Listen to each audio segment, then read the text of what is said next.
Did you know that a woman was once the true power behind the Roman Empire?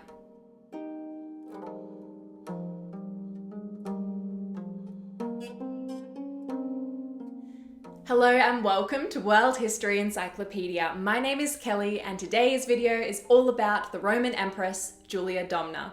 Don't forget the easiest way to support us is by giving this video a thumbs up, subscribing to our channel and hitting that bell icon for notifications so you don't miss out on any new uploads. World History Encyclopedia is a non-profit organisation and you can find us on Patreon, a brilliant site where you can support our work and receive exclusive benefits in return. Your support helps us create videos twice a week, so make sure to check it out via the pop-up in the top corner of the screen or via the Patreon link down below.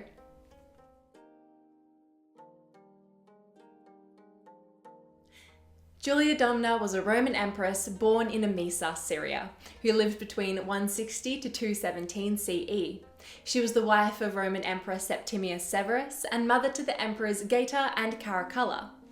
Whilst her husband and then her son was emperor, Julia Domna exercised some power. The extent of it is still being disputed, but there is evidence for her receiving petitions, handling official correspondence, and managing the empire. She was well-read and astute in political matters and surrounded herself with artists, scholars, and thinkers, and gained the title Mother of Camps from 195 CE due to her accompanying Severus on campaign, and eventually her title was extended to Mother of the Augustus, of the camps, of the Senate, and of the country.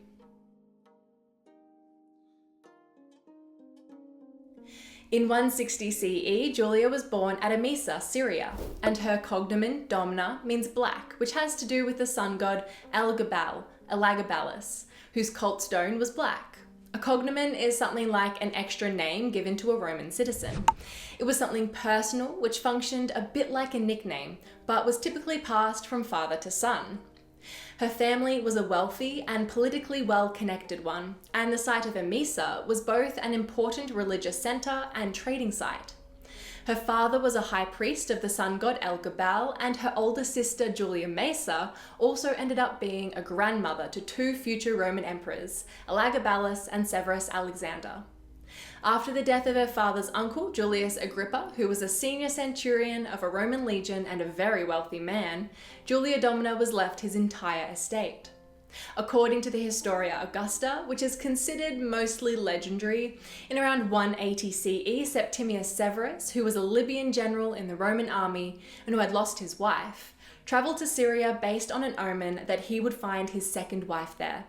Severus met Julia's father, Gaius Julius Bassianus, who in turn introduced Severus to his young, unmarried daughter. Funnily enough, Julia's horoscope had predicted she would one day marry a king, and in 187, Severus's omen came true and the two of them wed. Severus wasn't yet a king though, but in 193 CE an opportunity presented itself that would perhaps fulfill Julia Domna's horoscope. The Roman Emperor Pertinax was assassinated by the Praetorian Guard, and then the throne to the empire was auctioned off to the highest bidder, and that bidder was the senator named Julianus. The Roman people were unimpressed and denounced the regime, and with that came three generals who challenged Julianus for the throne, Severus included. Severus marched on Rome whilst also possessing greater diplomacy skills, and he was recognised by the Senate as the new emperor to Rome, which put an end to the period now known as the Year of Five Emperors. Now that Severus was emperor, Julia Domna became empress and solidified the imperial power of her family. She wasn't the only one vying for influence with Severus, as was his Praetorian prefect Plautinus, and at one point Julia Domna was even charged with adultery, a power struggle which she must have won, since Plautinus was executed for plotting to overthrow Severus's family in 205 CE. Julia accompanied her husband on imperial travels and military campaigns, especially when he made trips to the east. Julia Domna used her position to surround herself with philosophers and artists, and she promoted their ideas, most famously Philostratus, who tells a story in his famous Life of Apollonius of Tyana of Empress Julia Domna, and her demands he make particular enhancements to the text to elevate the philosopher Apollonius's stature.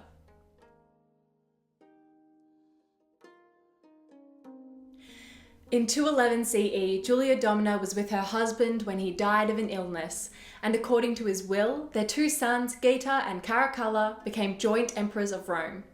This didn't play out quite like Severus hoped, since there was so much animosity between the two brothers that they lived at different ends of the city. There is evidence that shows that both boys plotted against the other, with Julia attempting to mediate between them. Caracalla expressed an interest in reconciling with his brother, so Julia granted a meeting for the two boys in her private apartments. But unsurprisingly, this was all a ruse. Geta was rushed by Caracalla's centurions, and he was stabbed to death and died in his mother's arms, who, according to Cassius Dio, was so entirely covered in his blood that she didn't even realize she had a wounded hand. Caracalla became the sole ruler of Rome and immediately called for a damnatio memoriae against his brother, which literally means the condemnation of memory, and meant that Geta's name would not appear on any official Roman documents, and often meant the destruction of images. Brutal stuff. Because of the damnatio memoriae, it would have been unsafe for Julia Domna to show any sorrow over the death of her son, even in private, for fear that Caracalla would have her assassinated too. Under the reign of Caracalla, Julia was placed in charge of the empire's administration, and she mostly carried out her duties from the Syrian city of Antioch, near her hometown, essentially running the empire in her son's name because he found administrative tasks boring. For the 6 final years of Caracalla's campaign, he never once returned to the city, and it was in 217 in Syria when his soldiers turned against him and murdered him. Julia Domna no longer had any connection to the new Roman emperor, Macrinus, the mastermind behind her son's death.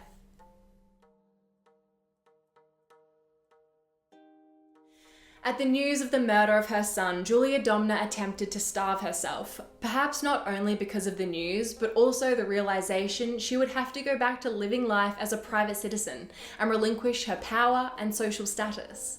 Macrinus initially sent Julia his good wishes and kept her courtiers and guards with her. But according to Cassius Dio, Julia started to see herself as the sole ruler of Rome and planned to take the imperial power from Macrinus. This plot never came to fruition though, with Macrinus learning of Julia's plot and ordering her to leave Antioch. Julia was now faced with a future as a private citizen, and she was probably pretty uncertain with her level of security, and so she chose to commit suicide by means of starvation. Although her death remains in a cloud of uncertainty, since according to Cassius Dio, Julia Domna had been battling breast cancer for some time. At the age of 57, Julia Domna was dead, and although she was initially interred in the mausoleum of Augustus, her sister, Julia Maesa, had her moved, along with her sons, to the mausoleum of Hadrian, where her husband's ashes already resided. Julia Domna was deified by her great-nephew and Macrinus' successor, Elagabalus, and she may have even been worshipped across the empire. Do you know of similar stories of women in power throughout history? Let us know in the comments below. If you enjoyed this video, make sure to give it a thumbs up and subscribe to our channel so you don't miss out on our new videos every Tuesday and Friday. This video was brought to you by World History Encyclopedia. For more great articles and interactive content, head to our website via the link below. If you like my shirt, you can find this design and a bunch more on our shop at worldhistory.store, or you can find a link for it under the merch tab down below. Thank you so much for watching, and we'll see you soon with another video.